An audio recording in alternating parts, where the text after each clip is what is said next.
say UNT, albeit we will.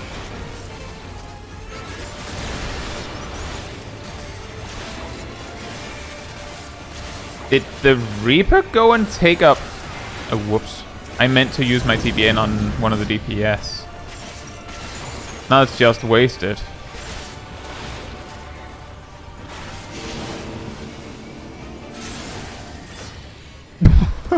Oh boy.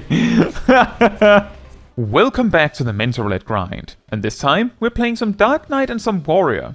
Once again, the set is pretty guild test heavy, and in this case, extremely 4-man content heavy. But we still do get some variety, so there's that. For duty 1, we are a 10-minute replacement Dark Knight in Praetorium. Sometimes you land into a duty like this, where the run to the party is just long enough that you simply cannot make it on foot before boss fight starts. Or at least before it would be faster for the party to simply pull to teleport you to the boss room. Which is what we end up doing. Aside from this oddity, the duty goes about as expected. Normally at level 50, the main thing you can do to do more damage as a Dark Knight is pool MP, don't sit at full, so that you can send a couple Edges of Darkness when other party members grant temporary damage buffs. But in this party composition, there are no damage buffs to be had, so we simply send the Edges as we get them. For duty 2, we went to Vanguard, which went quite strangely. Let's just say that we explored what happens in a leveling duty when the players not bringing it are the DPS. To set the stage, the Reaper seemed to almost exclusively, if not entirely exclusively, just do 1-2-3 combos. No deaths to sign, not really any cooldowns, no AoE alternatives, just 1-2-3s. The Black Mage, on the other hand, I'm actually not entirely sure what their plan was, but on the first boss, they recovered MP by using Blizzard 3 twice, and seemed to mostly attack in Fire by using Fire 4. Just Fire 4. On AoE, they spammed Fire 2 into a Flare at the end, and for recovery, Blizzard 2 twice. I imagined it varied a bit more throughout the duty, and they were using Thunder, but to say the least, both DPS were strange. What made me initially notice this was the first AoE pull taking so long that we had both the opener and the 1-minute burst in it. On the second AoE pull, I end up using Living Dead to stretch our cooldowns for longer, as this fight also takes a while. Remember, when using Living Dead in a situation like this, the moment you have fully healed yourself again, while Living Dead prevents you from dying, you don't have any way to heal back up again. So view it as a benediction, not an invuln. Otherwise, you will just cost your healer way more resources. Defensive after Living Dead heals. On the first boss, both of our DPS died twice each, including the Reaper dying to touching the dot wall, and to overlapping spread markers with me due to moving a bit too excitedly. On the first pull after the boss, we once again stretch our resources as much as we can. I even start holding Abyssal Drain to have an additional healing option. On the second boss, our Reaper ends up dying twice, nearly 3 times, and thanks to one of those deaths being associated with Acceleration Bomb, I'm willing to suggest it may have had to do with the crazy movement they were doing again. On the pull right after the second boss, I have trouble with using my Ultra Potion, ending up distracting me just enough that I forget to mitigate properly. But our healer snipes with the perfectly timed benediction. I drop to 699 HP, just as the healing lands. Absolutely amazing performance. For the final pull, I also once again make use of Living Dead, and since the packs are taking so long, I even got to use Shadowed Vigil on this pull despite using it on the last one too. To quote Taldemar from the chat, "Consider what this run would have looked like if the White Mage wasn't a Giga Chat." Indeed. Incredible.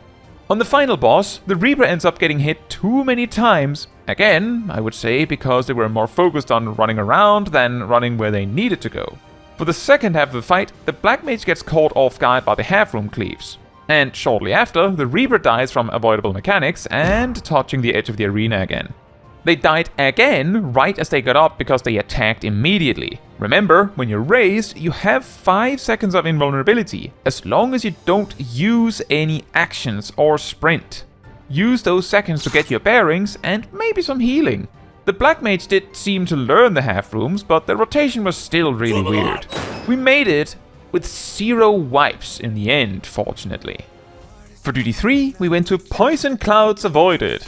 A trick I always recommend for this one is the tank stance flip. Whenever you turn on your tank stance, it gives you a buff, obviously, which generates buff enmity on all enemies you are in combat with. As the enemies that spawn in automatically enter combat with you, you can generate a small amount of enmity on them by just flipping the tank stance off and on again. And this can be done as a double weave. As long as other players are not directly attacking the enemies and the healer isn't casting that much healing, you should be good to go. For duty 4, we went to more Poison Clouds. On the off chance other players do choose to attack the other mobs, as the tank, it is probably for the best to send a single AoE attack every so often to be sure the mobs are on you. Another thing to consider on this one is that the Poison Clouds spawn randomly on players, so ranged may want to take a step out to give the melees more space. For duty 5, we went to Turtle Nap and the Thaumaturge Newbie. Hello! And some of our party members seemed a bit bloodthirsty considering how low the turtle went before we managed to get it to sleep. Still, we did manage to avoid a failed duty. For duty 6, we went to even more Poison Clouds, and both of the DPS knew me. Hello! Something that is worth keeping in mind about the tank stance flip is that the longer the fight takes, the more likely it is that someone generates some extra enmity on the enemies you haven't attacked, so the longer the fight goes on, the more likely you have to resort to AoE attacks. Although, a few of the ads running rampant for only a few seconds probably doesn't matter. For duty 7, we went to Porta Decumana. We had a surprising amount of trouble in the second half, with the Viper dying at one point, and pretty much all of my party members getting hit by Citadel Buster once or more. I think the Scholar was also a bit new to the role, as they seemed particularly afraid. They often would cast Succor multiple times just to try and be sure everyone was fully topped up. They also used Physic a bunch, but they did spend time attacking, so there is progress to be had. No worries. The reason why the Physic casting in particular stood out is because they would cast Physic to top everyone up, which essentially leaves EOS with nothing to do. As a Scholar, if you don't need everyone at max HP, leaving players with some HP missing so EOS can help is a solid strategy. Another detail, which is particularly sweaty on Porta Decumana specifically, is that the boss takes quite a while between raid-wide damage, and players regenerate 1% of their max HP every 3 seconds. So leaving the entire party missing some HP is actually optimal if you can get away with it. Considering how often players took avoidable damage here, I admit that I might also not have been too big of a fan of doing that with this team. But we still managed in the end. Also, fun fact, the buff Heidelin gives you as she hands you an LB3 also appears to triple your damage output. For duty 8, we went to Ihuykatumu as Warrior, and Ilana is here. With a solid healer and Warrior, who can solo this duty synced by the way, this can pretty much only go well. Let's talk about some AoE pulling for Warrior with a White Mage. Generally, if you know the White Mage is not worried if your HP drops a bit low before their stuns land, don't bother using Bloodwetting until after their stuns are about to be over. Some White Mages may delay their stuns to heal you though, so adjusting based on how the healer thinks tends to work best for everyone. Another general tip is if you don't know the healer, then use Bloodwetting more aggressively than usual when you have more HP, because they might start wasting GZDs on healing you that wasn't necessary. And usually, you won't need to be so greedy with Bloodwetting anyway. Since I know Ilana several times throughout the duty, I would wait until I was at about half HP before using Bloodwetting. But with a random healer, I would more likely use it at 75% or higher, just to be reliable and consistent. Remember, using Bloodwetting from low HP only really adds value to the first GZD in Bloodwetting. I know this kind of rigorous advice isn't necessary for a lot of players, but sometimes you have a party like the one in Vanguard, and suddenly both the tank and healer has to stretch their cooldowns to the max, and knowing how to make the most of what you have suddenly starts mattering then. For duty 9, we went to Copperbell Mines, and this run went very quickly. A random tip for gigapulling the first big room is that especially mobs from ARR move a bit slower, which means you can often reduce the damage you end up taking as a tank by stepping away from the blob of enemies in between your GCDs, as they will spend a moment moving towards you. Of course, you can also just start running away from them in general if you find that you pulled more than your team is capable of handling, but this was at least not the case for this group, so we just blasted through the whole place. For duty 10, we went to healing up again. It occurred to me, as I was pulling everything, that it is possible some packs can be skipped entirely. I'd never thought about that option before. I usually pull everything except the pack with the boss, clear it up, and then the boss pack, just to be absolutely certain we don't have extra healers coming in from afar. For duty 11, we went to Friendly Dance. As a tank, the best you can offer is being the only role with AoE options at this level, so cleave everything. For duty 12, we went to Porta Decumana. Again! This team was great, so this went a bit faster than the last group. A really random detail that came up is that I noticed that if we already had Aspected Helios active, and more AoE healing seemed needed, then the Astrologian would cast regular Helios. Granted, Helios does heal more up front than Aspected Helios, but I would mention that if just one or two of the Aspected Helios hot has already ticked, reapplying it will result in more total healing anyway. Not that it really mattered in this run, just a random tip. As I said, this run went great. For duty 13, we went to Dzemael Darkhold. On the first big AoE pull, I wonder if the healer didn't realize the crystal light had been removed. Thankfully, I have Holmgang at this level, so we survived and figured out our team's limitations a bit better, so the next pull went a bit safer. On the pull just before the second boss, our healer died to some of the random avoidable AoEs, which got a little dicey as a result, but still no wipe. Again, I had Holmgang to draw it out, although it wasn't necessary this time. For the rest of the duty, things went well. A funny thing about this level range for Warrior is that the only way to maintain Surging Tempest is through Mithril Tempest. Long story short, the math checks out that it is a damage gain to do that, even on single target. Especially because Berserk also helps maintain it a bit. For duty 14, we went to Haukke Manor with Ilana. For this run, we were met with the reality that at this level, Black Mage's AoE is still pretty awkward to say the least, and not very mobile, so big AoE pulls got very scary consistently. Thankfully, the duty doesn't have that many of them. In the cellar section, I made use of the fact that you can outrun the mobs in the cellar, and the fact that the cellar is donut-shaped, so you can just run an extra lap if you're in trouble. Although, again, that's not very great for the Black Mages. Despite these minor challenges, the duty went very well, and decently fast too. For duty 15, we went to Bomberman, and the Black Mage knew me. Hello! The one thing that can get really scary in this duty is the sleep from the marshmallows.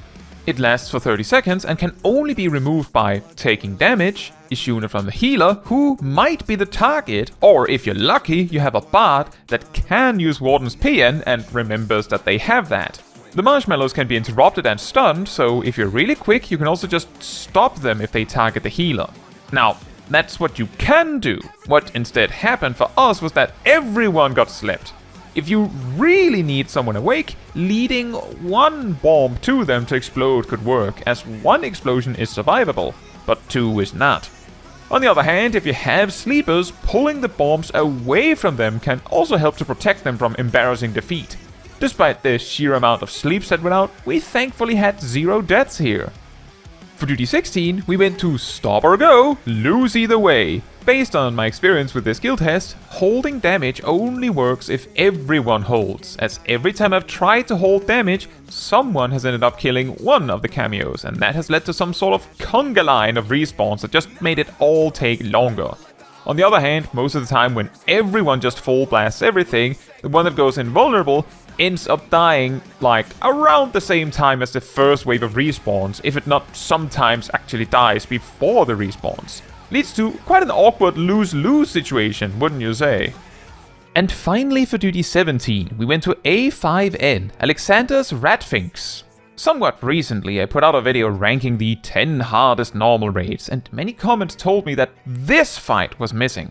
I will say, I agree that the mechanics certainly match up to the challenge and wipe potential that would make it a top 10 contender. However, the reason why I ended up not including it is because this is a pretty average run of this duty for me. Admittedly, the fight requires at least a couple players to know what to do to avoid wiping, and preferably both tanks to know at least vaguely what to do. Tank swap after the stun is applied. But the boss does have several things that can cause problems. First, the bombs that drop down need to be shoved aside by someone going into the gorilla form, or you will likely wipe. Second, when the boss starts stomping, everyone needs to go bird form, or you will either die outright or go out of that mechanic with many vuln stacks, which means that if the healers aren't strong, you will die from random raid wides. Both of these mechanics can mostly be nullified by about 3 or 4 players knowing what to do, but in fairness, that's quite a lot of players for a rather obscure duty, so I can totally see why this one causes problems for a lot of parties. However, we made it through with 0 deaths and a combined 15 vuln stacks spread between us just at the end. Quite a bunch of guild tests once again, and that Vanguard run was quite something. I've heard many players mention a lot of returners and new players in their duties once again, which is great to hear, and obviously that can lead to some players that need a bit more time to get back on track than others. But we still have fun. We also passed 2/3 on the achievement, a pretty major milestone I'd say. Now, that is all for this video. Thank you so much for watching. If you would like to support me and my channel more directly, you can become a member like these wonderful people here. You can also alternatively support me through Twitch or Ko-Fi. Links in the description. You can also support the channel by letting the YouTube algorithm know by liking the video, leaving a comment, subscribing, sharing, and hitting the bell to get notified when next I post a video. Fun fact, before Shadowbringers, Dark Knights learned an ability called Soul Survivor at level 58, which may sound familiar if you've done PvP recently. It is applied by Plunge in PvP. This ability on a 2-minute cooldown recovered 30% of max HP and MP if target enemy you selected died within its 15-second duration. It still recovered 20% after the duration ended without a kill, although this was added in Stormblood.